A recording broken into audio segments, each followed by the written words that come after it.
de chamar a sua atenção nesta noite para a palavra de Deus que se encontra no Evangelho de João.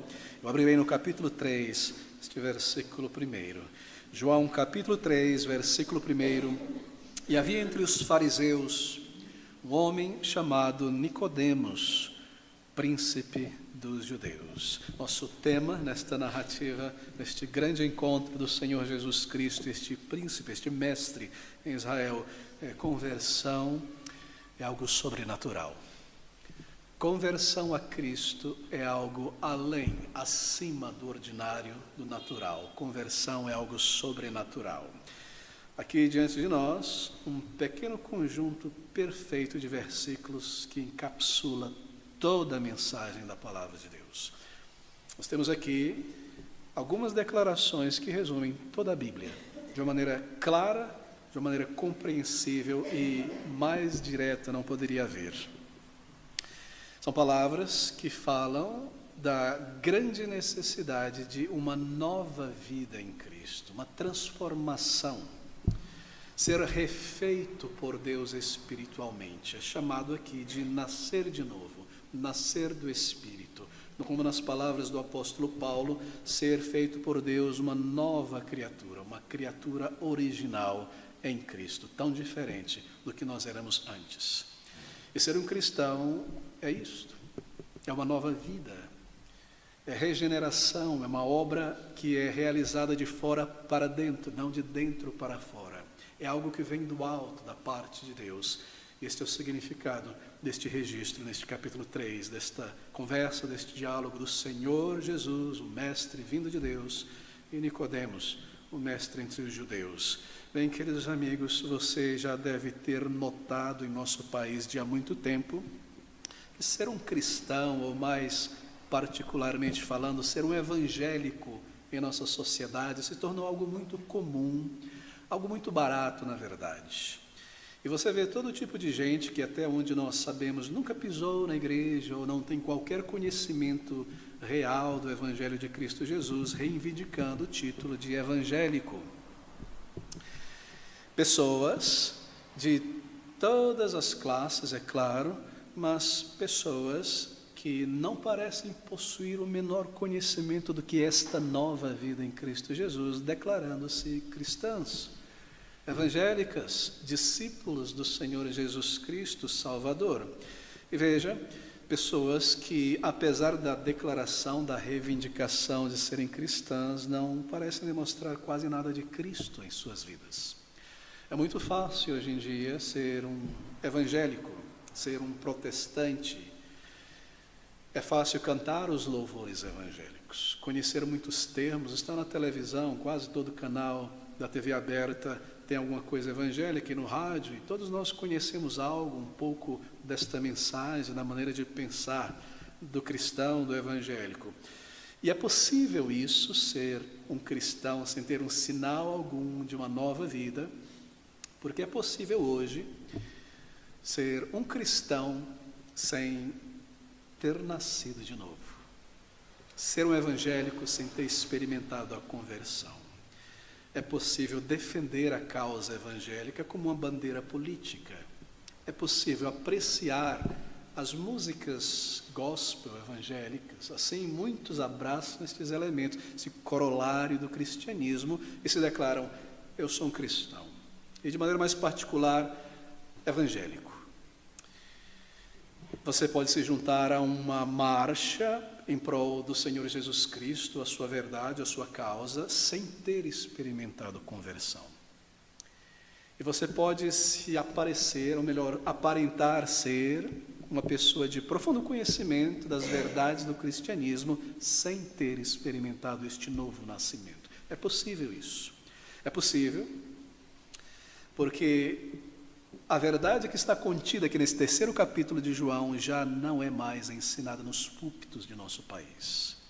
E a grande massa de evangélicos, de cristãos nominais em nosso país, hoje se parecem muito com o antigo católico romano. Você se recorda, muitos de nós viemos desse contexto. Há certas religiões ou grupos, denominações cristãs, onde você pode ser um cristão e viver em paz com os teus pecados. Estas duas coisas andam juntas. Você pode ir à missa, ou à sessão, ou carregar um terço, ou participar de correntes de oração em uma igreja evangélica, enquanto continua em tua fornicação, enquanto continua no forró e no carnaval e na bebida e na mentira. Você pode adorar a Deus, imaginariamente falando, e trapacear, e cobiçar, e ser avarento, e duro, e irracional, e iracundo, enquanto está na igreja e é batizado e segue certos ritos. É possível isso, ser um cristão hoje em dia, me parece, sem conhecer a Bíblia. E assim, queridos amigos, tudo isso acontece em nossos dias, e nós vemos massas, multidões de pessoas declarando-se evangélico, e um péssimo testemunho, vivendo sem nenhum fruto de salvação. Por quê? Porque esta mensagem verdadeira, bíblica, direto dos lábios do Senhor Jesus Cristo, de que ser um cristão é uma nova vida, foi lançada de lado dos púlpitos. Mas enquanto as palavras do Senhor Jesus Cristo, neste capítulo 3 de João, estiverem contidas aqui, então eu vou dizer que ninguém deve ser vítima do auto-engano, de imaginar que você pode ser cristão e permanecer em teus pecados. De imaginar que ser cristão e ser convertido, ser salvo, ser evangélico e ser convertido e ser salvo é a mesma coisa. Ser evangélico e ser convertido são coisas tão diferentes uma das outras, como a sombra é diferente do corpo. E nesse versículo nós encontramos então o que nós precisamos nesta noite. A definição do próprio Senhor Jesus, o Salvador, do que é ser de fato um cristão bíblico, uma pessoa salva, um crente no Senhor Jesus Cristo. O que significa isso? Nascer de novo. A abertura desse capítulo, no versículo 1, é muito significativa para nós. Acompanhe comigo nesses breves momentos diante de nós. João nos diz que havia entre os fariseus um homem chamado Nicodemos, príncipe dos judeus, que foi ter de noite com Jesus. Era um fariseu e o apóstolo João deseja que nós saibamos disso, porque no momento em que nós sabemos que tipo de pessoa, caráter, tem esse homem que foi encontrar-se com Jesus Cristo, então nós já sabemos 90% da história. Ele era um fariseu, isto é, ele era membro do partido político religioso dos fariseus. Você se recorda que no tempo do Senhor Jesus Cristo não havia um rei em Israel. Roma, César, dominava sobre a Palestina, a Judéia, mas eles haviam permitido uma espécie de governo político religioso. E este governo político religioso era dividido em vários partidos, os fariseus, os saduceus, os essênios e muitos outros. E o conjunto dos representantes desses partidos formavam um conselho de 70 anciãos, chamado de Sinédrio. E os fariseus tinham a maior bancada no Sinédrio. A maior parte dos líderes religiosos em Israel no Sinédrio é formado de fariseus. E um destes líderes, chamado aqui de príncipe ou líder entre os judeus, era Nicodemos. Era um homem influente. Não era alguém comum na sociedade, não era apenas um fariseu, mas era alguém que era reconhecido membro do governo religioso do Sinédrio em Israel. Os fariseus criam muitas coisas bíblicas. A ressurreição dos mortos, diferente dos saduceus que não criam nestas coisas. Que é possível conhecer a Deus. E diferente dos essênios e de tantos outros, mas eles criam em coisas trágicas e absurdas. Por exemplo, que uma pessoa pode recomendar-se a Deus pelos seus próprios méritos religiosos. Totalmente contrário ao ensino da palavra de Deus. E este homem que vem ao Senhor Jesus Cristo à noite é um fariseu. João deseja que nós sabemos que o encontro também foi à noite. Havia entre os fariseus um homem chamado Nicodemos, príncipe dos judeus. Este foi ter de noite com Jesus. Por que à noite? Bem, nós podemos especular aqui. Porque ele nos diz que ele se volta ao Senhor Jesus Cristo como que representando os demais fariseus. Ele diz: mestre, bem sabemos que és vindo de Deus. Nós, o Sinédrio, fariseus. Ele foi ao Senhor Jesus Cristo à noite porque ele desejava oferecer uma proposta ao Senhor Jesus. Mas ele não queria ser visto junto com o Senhor Jesus Cristo. E a ideia, nós vemos isso através do Evangelho, é que eles desejavam que o Senhor se filiasse ao partido dos fariseus. Ele se juntasse a ele. O Senhor tem os seus milagres e o teu poder, tu és vindo de Deus, ninguém pode negar isso. Isso vai abrilhantar o nosso partido. Junte-se a nós. Venha, esteja conosco. Nós podemos fazer grandes coisas juntos à noite. E este homem que cria que alguém pode ser reconciliado com Deus pelo seu esforço, pelo seu próprio mérito, ele busca o Senhor com esta intenção de convencê-lo a se unir ao seu partido. Agora, no versículo 2, o Senhor Jesus Cristo responde a Nicodemos. Eu espero que você esteja acompanhando. Este foi ter de noite com Jesus e disse-lhe: Rabi, bem sabemos que és mestre vindo de Deus, porque ninguém pode fazer estas coisas que tu fazes se Deus não for. A resposta está no versículo 3. Jesus respondendo disse-lhe, pare aqui agora. Respondendo qual pergunta? Porque ele não fez nenhuma pergunta, ele fez afirmações. E Jesus respondendo disse-lhe: na verdade, eu te digo que aquele que não nascer de novo não pode ver o reino de Deus. O que isso tem a ver com o que ele acabou de dizer? Ele respondeu qual pergunta? Bem, ele respondeu a pergunta que Nicodemos, na verdade, deveria ter feito. Tu és vindo de Deus, tu és o Messias, o Salvador, o Filho de Deus.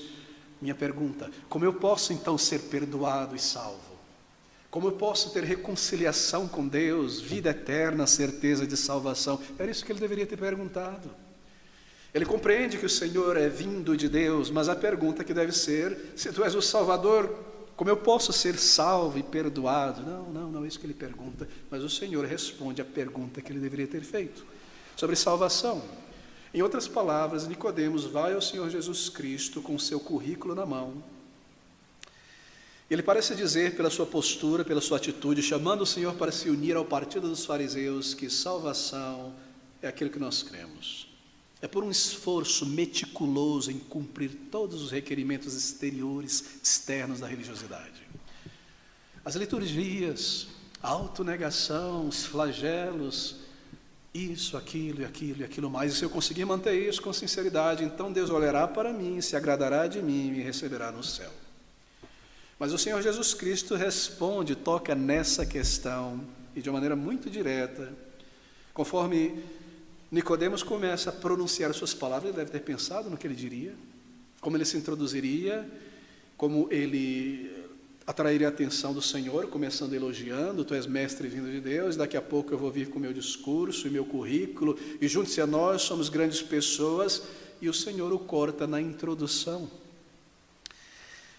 E disse-lhe: Rabi, bem sabemos que és mestre vindo de Deus, porque ninguém pode fazer estes sinais que tu fazes se Deus não for com ele. Ele parece continuar falando. Jesus respondeu e disse-lhe, cortando: na verdade te digo, na verdade,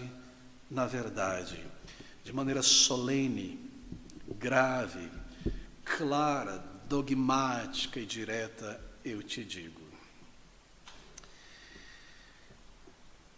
não é possível para um pecador ser aceito por Deus em seus próprios méritos. Na verdade te digo que a salvação, ser um cristão, ser um filho de Deus, é uma obra realizada por Deus na alma de um ser humano. Você não pode permanecer a mesma pessoa. A mesma pessoa pecadora que nasceu, que entrou neste mundo, não entrará no céu. Ela precisa ser transformada como uma nova pessoa que surge, que nasce de novo, uma nova criatura. Não é um currículo religioso, não é um bom esforço, não é ser um bom cidadão, fazer o teu melhor para o próximo. Na verdade, de maneira clara, solene, direta, eu te digo: é necessário nascer de novo. Essa é a essência do que o Senhor Jesus Cristo diz a ele. que conversão não é religiosidade, que religiosidade nunca levará uma pessoa ao céu, e que o único singular meio de reconciliação com Deus, ser salvo, entrar no céu, é através da conversão a Cristo Jesus, que a Bíblia ensina, e é chamada aqui de nascer de novo. Em outras palavras, em outros textos, converter-se a Cristo, arrepender-se, ir a Ele e receber do Senhor essa transformação de vida. Nenhuma outra forma, ou religião, ou método religioso é aceitável, ou trará alguém para o céu. Versículo 3, Jesus respondeu e disse-lhe, na verdade, quando ele repete isso, quer dizer de maneira solene, te digo, que aquele que não nascer de novo não pode ver o reino de Deus. Mas nós não gostamos de declarações como esta, não é? A nossa geração, ela está muito saturada, muito exasperada, impaciente com declarações dogmáticas. Nós vivemos uma geração relativista, líquida em termos conceituais. As coisas não permanecem, elas mudam, elas se dissolvem, elas se relativizam. E verdades dogmáticas como estas, na verdade, te digo, são facilmente rejeitadas. As pessoas não aguentam ouvir estas coisas. Verdade absoluta, a tua verdade e a minha verdade, a tua interpretação. Não, eu não aceito esta história de a verdade, com A maiúsculo, vinda de Deus, absoluta, eu não aceito isso. Mas, queridos amigos, no que se refere à realidade espiritual, isto é, a verdade com V maiúsculo, ser dogmático é necessário. No que se refere a qualquer verdade, ser dogmático é necessário. Você quer saber a respeito de algo, aquilo que é verdadeiro sobre este algo. Por exemplo, se você vai ao médico e há muitos exames sendo feitos, você quer que o médico seja dogmático com você e te diga de uma maneira clara e precisa o que está acontecendo exatamente com você. Não é verdade? Você quer saber. Se você vai ao mecânico e você ouve alguns barulhos no carro e isso e aquilo está acontecendo, porque você quer saber a verdade, me dê uma explicação dogmática, clara, técnica, verdadeira, de acordo com a realidade. E aqui o Senhor diz, na verdade, o que eu irei te dizer, Nicodemos, é verdade absoluta. É a única verdade sobre a reconciliação com Deus. Aquele que não nascer de novo não pode ver o reino de Deus. Bem, estas palavras do Senhor foram preservadas aqui até os nossos dias, para nos dizer de maneira clara e direta e indesculpável, não dúbia, que ser um cristão, conversão, é nascer de novo, é uma obra do alto, é regeneração. Ninguém tenha dúvida a respeito disso. Aquele que não nascer de novo, está no singular. Cada indivíduo pessoalmente deve ir ao Senhor como um pecador buscar o perdão e salvação. É individual. Aquele que não nascer de novo, não é questão de se juntar a um partido religioso, ao melhor grupo, a melhor denominação, a melhor compreensão disso ou daquilo, é ir a Cristo. É nascer, é experimentar esta obra de Deus na alma. Não pode ver o reino de Deus. Não pode entrar em um relacionamento real, pessoal, com o Criador dos céus e da terra, com Deus vivo. Tudo será até o final da vida uma questão de teoria, de ideias vagas sobre Deus. Nem conhecer e experimentar o verdadeiro significado e propósito da vida. Nem ter a reconciliação com Deus, que me livra da condenação vindoura, sem nascer de novo. Sem ir a Cristo pessoalmente para receber dele esta obra em sua vida.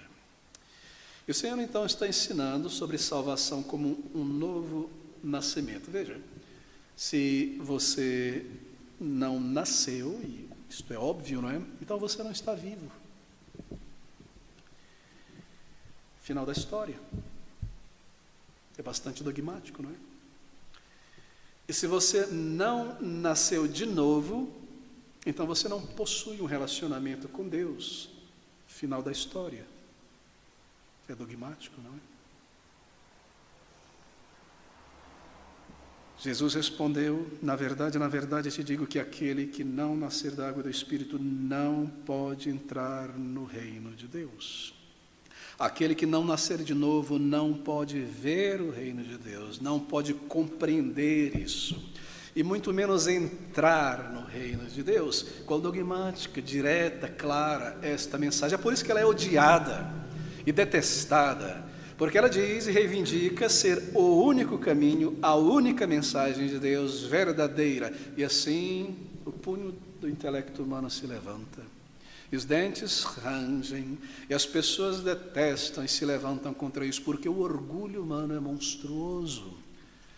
Mas, querido amigo, sem esta verdade, esta transformação de Deus na alma, não há salvação. Estas são palavras do Senhor Jesus Cristo, Salvador. Se eu digo em resposta à mensagem do Evangelho algo da seguinte natureza: bem, Deus, eu ouvi tudo isso, compreendi, mas veja, Deus é bom.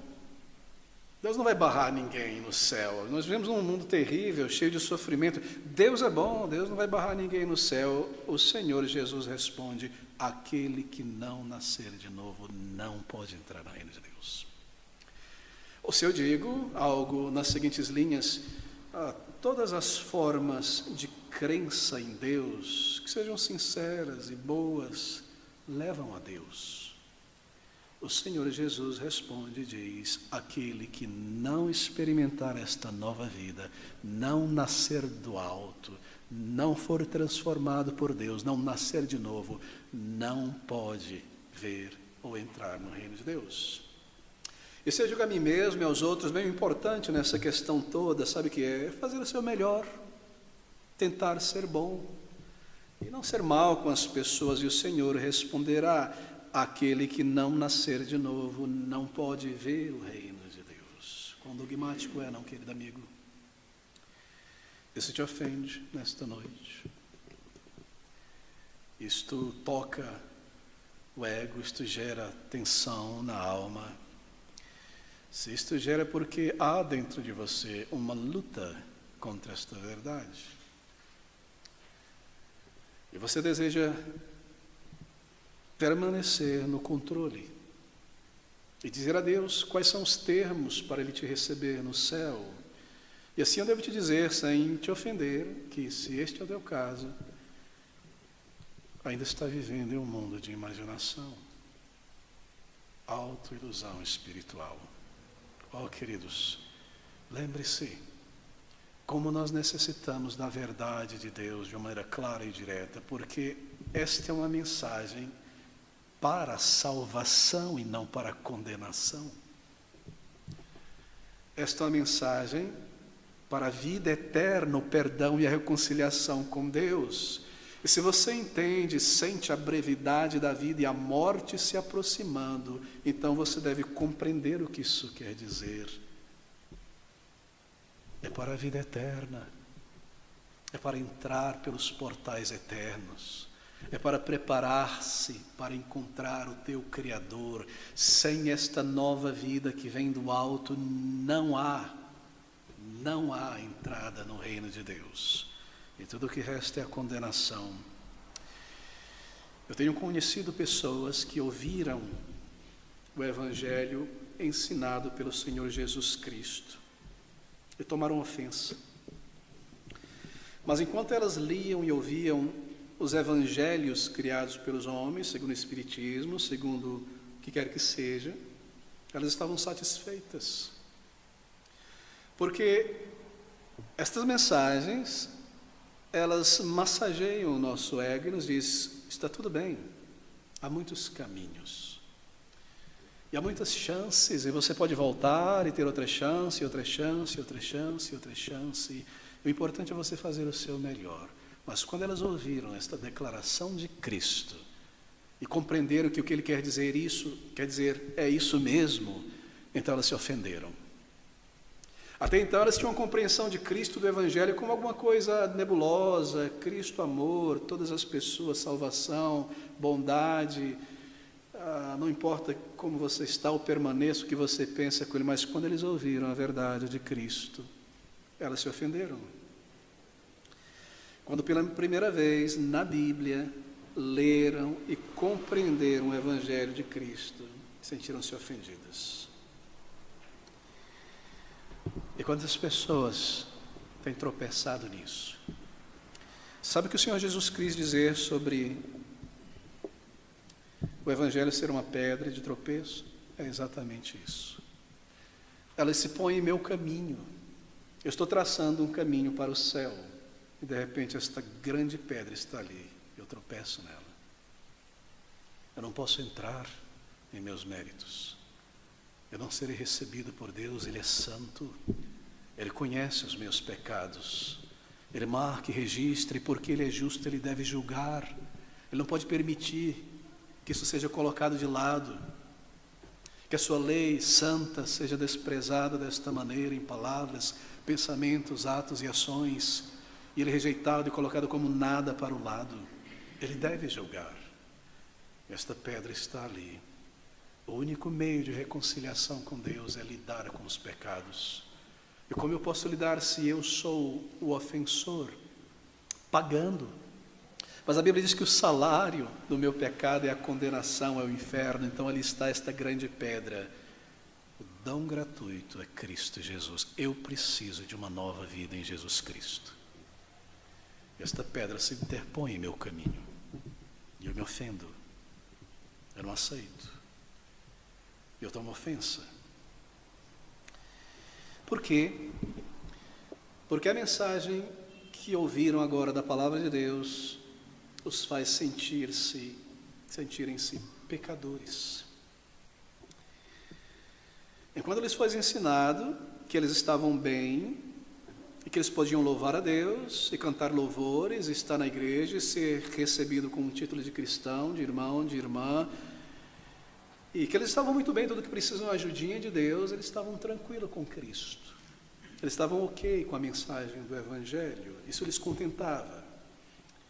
Mas quando ouviram do próprio Senhor Jesus, na palavra de Deus, que no estado em que se encontram, não serão recebidos por Deus, que não possuem um relacionamento real com o Senhor por causa de seus pecados, e que até aquele ponto de sua vida ainda permanecem rejeitados por Deus em um caminho para a condenação eterna, e não podem pagar, merecer, comprar, alcançar o direito de um lugar no céu, mas que tinham que depender totalmente de outro, de Jesus Cristo Salvador, e ir a Ele, humilde, humilhado, reverentemente, para suplicar dele a sua misericórdia, uma nova vida, um novo caráter. Então eles sentiam-se profundamente ofendidos. Não te maravilhes, versículo 7, de ter te dito, necessário vos é nascer de novo. Não fique pasmado, não tome ofensa, Nicodemos. Você desenrola o teu currículo diante de mim, eu te digo, tudo isso é lançado de lado. É necessário nascer de novo. Não te maravilhe, não deixe o queixo cair, não tome ofensa. É necessário nascer de novo. Bem, nascer de novo é uma ilustração magnífica da conversão. Por exemplo, eu nunca posso merecer este novo nascimento. Assim como uma criança não escolhe nascer, ela simplesmente nasce. Assim é o novo nascimento. Eu não posso merecer. Tudo que eu faço é suplicar ao Senhor por esta nova vida, clamar ao Senhor por ela. Assim, no que se refere a méritos diante de Deus, e Nicodemos ilustra isso, não está em minha capacidade a conversão, o perdão. Mas veja, Nicodemos não gostou das palavras do Senhor Jesus Cristo. No versículo 4 ele diz, respondendo, como pode um homem nascer sendo velho? Pode porventura tornar a entrar no ventre de sua mãe e nascer? Agora, queridos amigos, não entendam erradamente a resposta de Nicodemos. Lembre-se, ele era um mestre. Ele não era ingênuo. Quando o Senhor Jesus Cristo usa a metáfora de ser salvo é como nascer de novo, Nicodemos não tomou isso literalmente, é claro. Ele percebeu que o Senhor Jesus estava usando uma metáfora.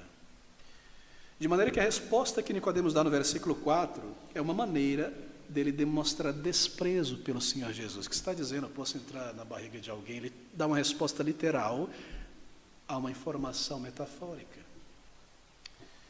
Você, Jesus, está me dizendo a mim, Nicodemos, príncipe de Israel, que para mim ganhar a vida eterna, para eu ganhar a vida eterna, para encontrar o favor de Deus, eu, escriba, eu preciso começar do zero como alguém que acabou de entrar no mundo e todo o meu currículo que eu fiz, a minha experiência, a minha vida é nada? Não possui valor diante de Deus?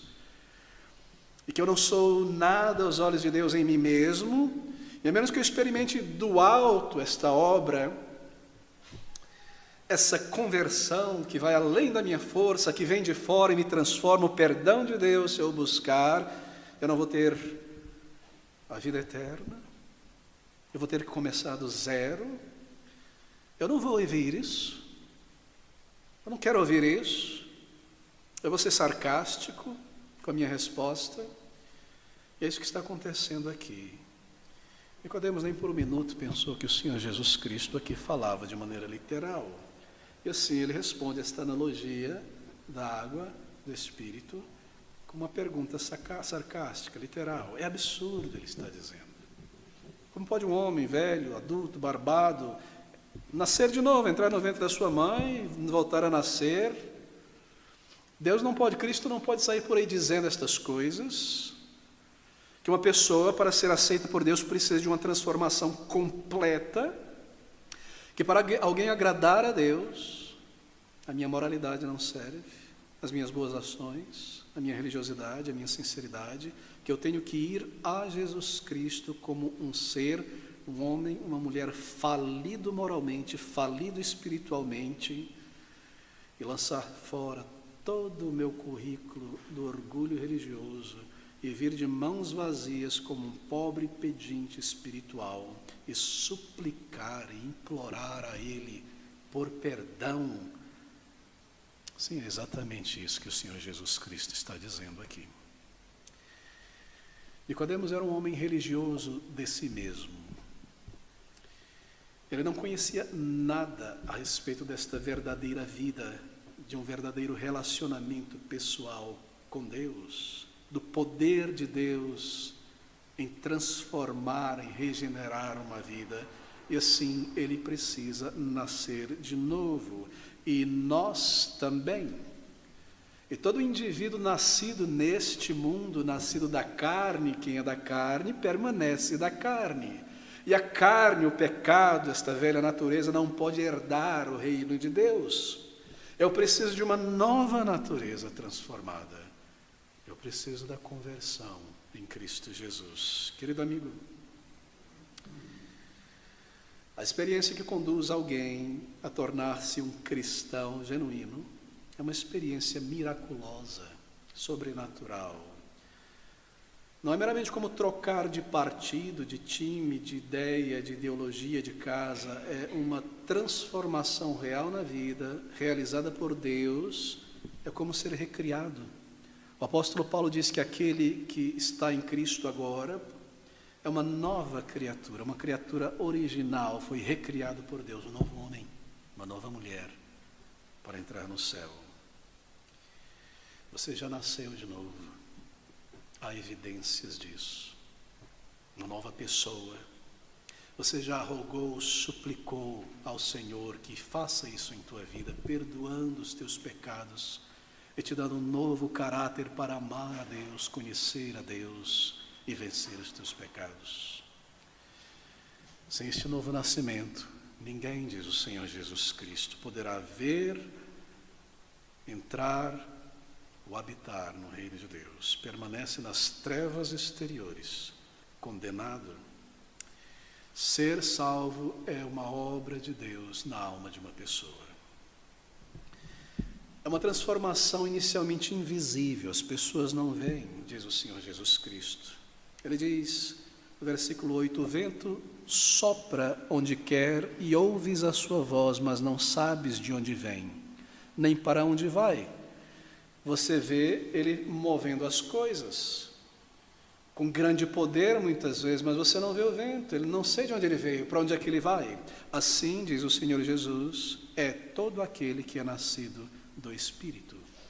Não é uma reforma externa, é algo que acontece dentro, o olho humano não vê, porque é uma obra do alto. Naquele momento em que eu vou a Cristo como um pecador, convicto, envergonhado, clamando com fé por misericórdia e salvação, Deus, em sua misericórdia, perdoa e justifica o pecador. E esta grande transformação é realizada pelo seu Espírito, não é vista pelo olhar, mas logo é percebida pela nova vida nessa pessoa. Uma pessoa diferente aparece ali de repente, tão mudada, tão transformada. Como foi que isso aconteceu? De onde veio esse vento, essa mudança? Para onde ele vai agora? Como será o futuro destino que ele pensa, o que ele sente? Para onde vai o vento? Foi uma obra de Deus. Foi o Senhor quem fez. Ali estava aquela pessoa tão presa às suas mentiras, mentia tanto que acreditava nas suas mentiras como verdade. De repente, uma pessoa honesta. Ali estava alguém tão preso à sensualidade, de repente alguém limpo. Uma pessoa dura, má, iracunda, e alguém tão diferente, tão mudado, tão mais preocupado com os outros. Uma pessoa cheia de medo da morte, da eternidade, alguém com a paz verdadeira em Cristo. Como isso aconteceu? Como essa pessoa mudou? É impossível um ser humano mudar desta maneira, de repente, de maneira tão grande, tremenda. É uma obra do Espírito. Vem pelo novo nascimento.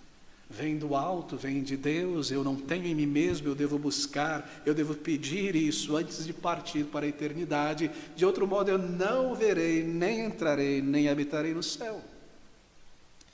E nós precisamos disso. Ser salvo. Uma transação invisível, não é? As pessoas de fora não veem isso. Mas é algo tão maravilhoso, queridos. Deixe-me usar esta linguagem jurídica. Os meus pecados colocados em Cristo, Ele pagando por eles, e os seus méritos da sua vida perfeita, da sua morte substitutiva no lugar de um pecador como esse, transferidos a mim, e eu visto e declarado por Deus como justo, e Ele levando os meus pecados, para que eu seja aceito e recebido por Deus nos méritos de Jesus Cristo. E então, a obra do Espírito, transformando esta pessoa, o perdão e a nova vida. Não é maravilhoso? Isso é nascer de novo.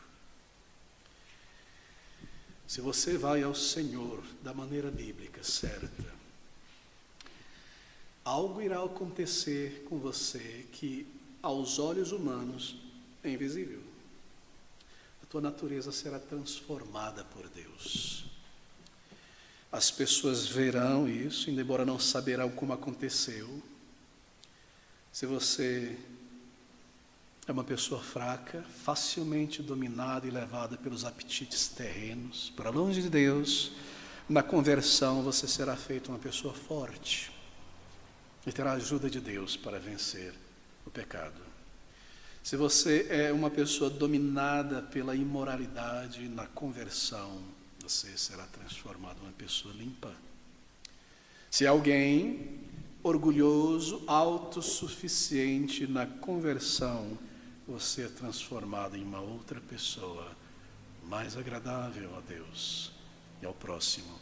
É uma obra do alto, é algo real, é algo sobrenatural, uma obra tremenda do Espírito, soprando para longe da tua vida aquela velha natureza e formando uma outra natureza espiritual, a de Cristo em você. Mas Nicodemos não gostou do que ele ouviu. E no versículo 9, Nicodemos respondeu e disse-lhe: como pode ser isso? Como eu posso deixar tudo que eu construí? Eu vou ter que abandonar as coisas que eu me apego. Eu não posso mudar nessa idade. Chega um momento em que um homem ou uma mulher chega a um ponto da sua vida, da sua maneira de ser, pensar, sentir, gostar, que ela não muda, não há como reverter isso.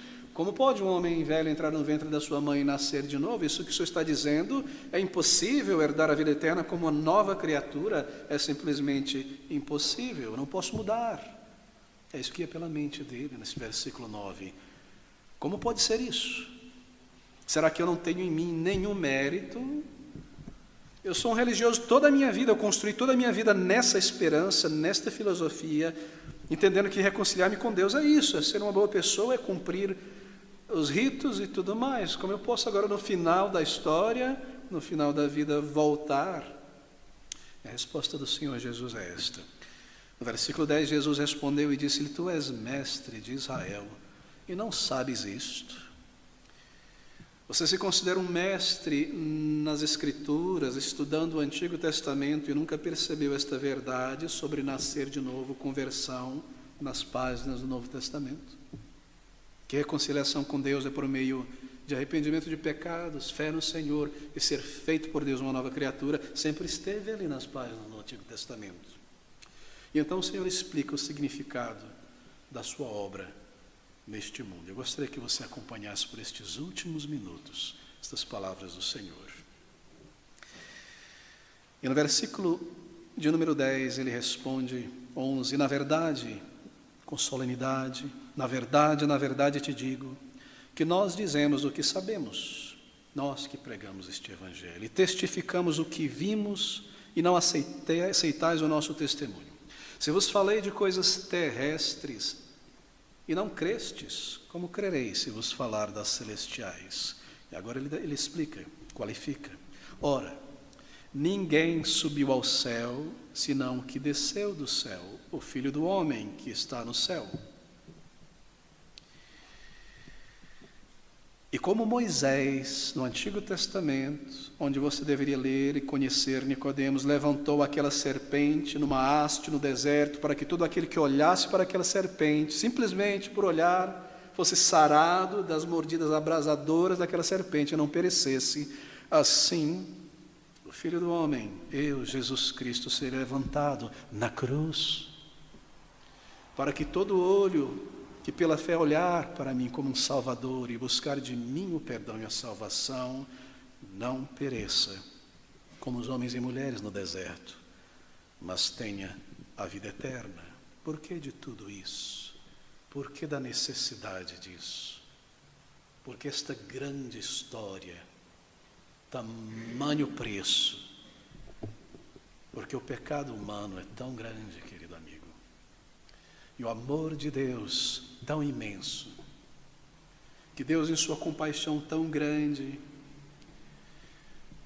olhou sobre este mundo, amou o mundo de tal maneira, que enviou o seu Filho Jesus, unigênito, para que todo aquele que nele crê não pereça, mas tenha a vida eterna. Essa é a resposta.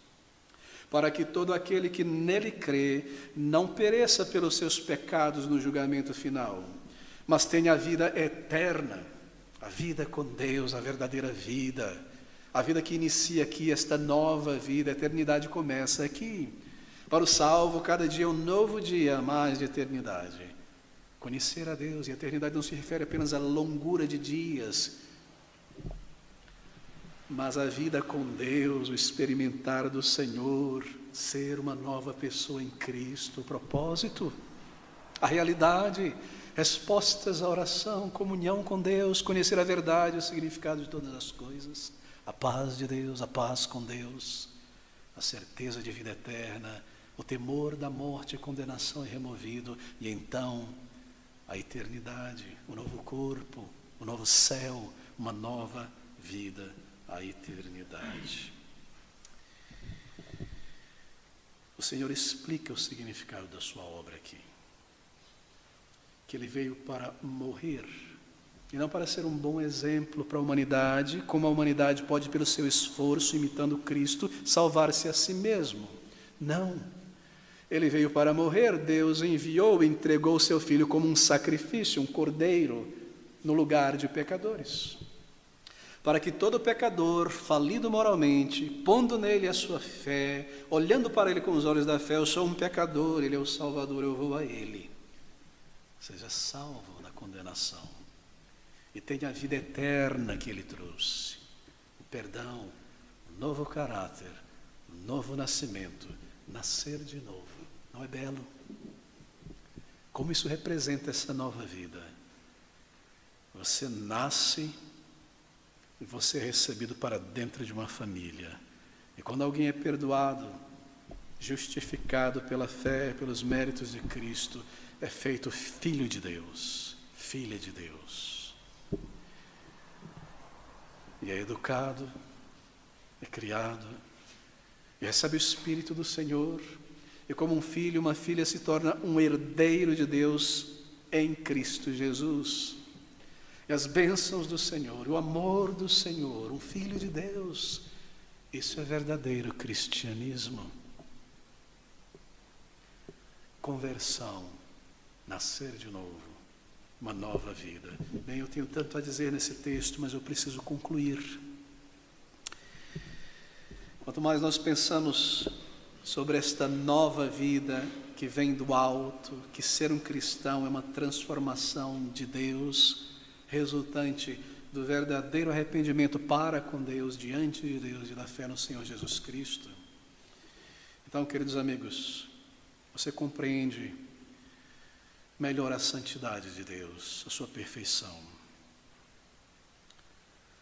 É necessário, é vital, que para nos receber na eternidade, Deus primeiro transforme, mude, regenere pessoas como nós, para podermos andar com Ele, e sermos abençoados por Ele, termos respostas dEle à nossa oração. Ele é santo, Ele deve nos fazer santos também por esta nova vida, este perdão, e mudar a direção da minha vida, colocar em mim um pensamento verdadeiro, bíblico, um novo sentir, um novo pensar, e me reconciliar com Ele. É necessário que Ele transforme alguém antes de recebê-lo na eternidade. E um Deus santo não pode nos receber no céu como nós estamos. E é por isso também que neste novo céu, nesta nova terra, que será recriado por Cristo, nós precisamos de novos corpos, não diferentes, mas em termos de novidade, qualidade. A carne, o pecado não pode herdar a glória eterna. Este velho corpo marcado, cicatrizado pelo pecado, que traz as marcas da morte e da composição, não pode herdar a glória eterna. Ele explodiria neste novo lugar de vida e poder. É necessário um corpo espiritual.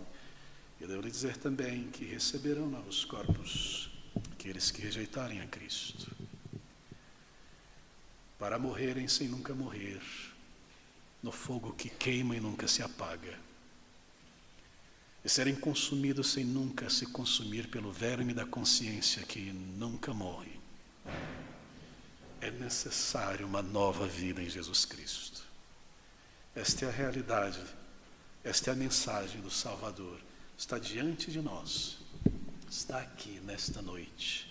É espiritual porque é bíblica. É alcançada pela fé, uma entrega verdadeira, uma fé sincera. Então você é salvo, então você é transformado e sabe que foi transformado. E a alegria da tua salvação ninguém jamais poderá te roubar. Ela está segura em Cristo Jesus. Não é maravilhoso, queridos amigos? É maravilhoso. Ah, pastor, estas coisas são histórias e parábolas e símbolos sobre a glória eterna, símbolos. Oh, querido amigo, diz isso novamente. São apenas símbolos. Imagine a realidade, imagine a glória, a eternidade.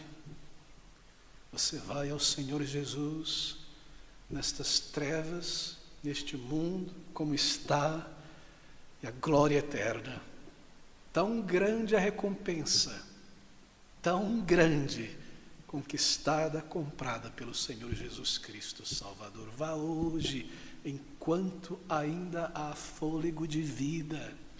Você não sabe do dia de amanhã, nem daqui a poucas horas. Se a tua vida terminará aqui, você não terá mais a capacidade de responder a estas coisas ou partirá.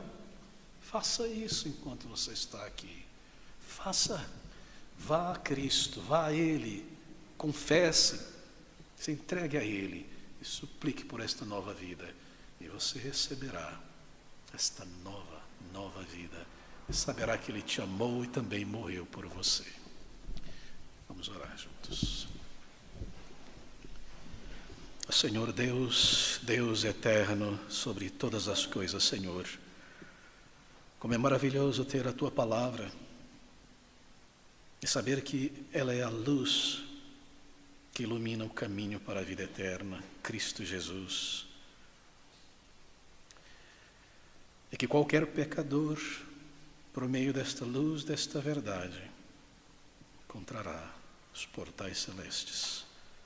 Quão grande, Senhor, é a nossa relutância, duro o nosso coração.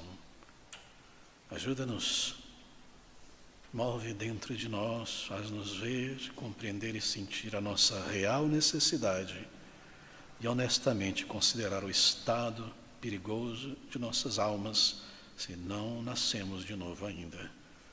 Dá, Senhor, que nenhum jovem, mulher, homem, Senhor, criança, tendo ouvido estas palavras, não ouça de mau grado, não endureça o seu coração outra vez até que seja permanentemente endurecido, mas responda enquanto há tempo, nesta medida de fé, com verdadeiro arrependimento,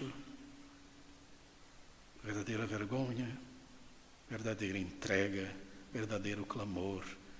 E o Senhor, que é maravilhoso e rico em perdoar, cuja misericórdia é muito maior que os nossos pecados, certamente salvará. Vem, vem, ajuda-nos e salva, Senhor, a muitos aqui. Nós rogamos em o nome e pelos méritos do Senhor Jesus e para o teu louvor. Amém.